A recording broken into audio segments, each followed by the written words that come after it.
అదృష్టం దొరికింది. మీతో నేను వచ్చిన నేను ఎట్లా ఉంటది ఒక మనిషి జీవితం అనుకుంటామని నేను మెడికల్ రిప్రజెంటేటివ్ సార్, మేనేజర్గా చేస్తాను. లోకల్ ఉంటే నా బండి వేసుకొని వెళ్తాను. ఈరోజు ఉన్నారు 3 days అవుతుంది.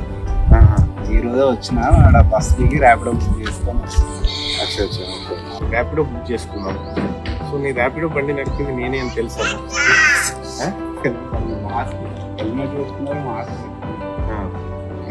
ఒకవేళ తెలిసి ఉంటే నాతో ఏం మాట్లాడేవాడు? సరే షాక్ అయ్యాను సార్ మీరు వచ్చారని అలా హ్యాపీగా ఫీల్ అయ్యింది. ఎందుకంటే మీలాంటి వాళ్ళని కలవాలంటే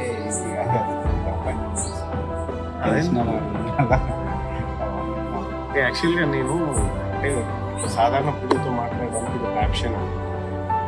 తమ్ముడిది వెహికల్ అయితే నేను ఒకసారి నడుపుతా, ఒకసారి పబ్లిక్తో మాట్లాడతాను. మా సెక్యూరిటీ కూడా వేరే బండి మీద వచ్చిన ఇప్పుడు ఇట్లా డైరెక్ట్ అసోసియేట్ కావడానికి వాళ్ళంతలో వాళ్ళు రావాలంటే వాళ్ళు సెక్యూరిటీ వేసుకొని రావాల్సి, లేదు ఇండివిజువల్ గా ఇట్లా రావాలంటే ఇది ఫస్ట్ స్టెప్.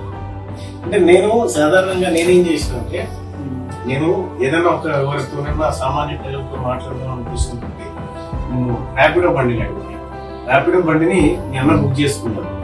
ఆయన బండి ఎక్కి ఇక్కడ దాకా తీసుకొచ్చిన, ఆయనకి తీసుకొస్తూ మాట్లాడాను.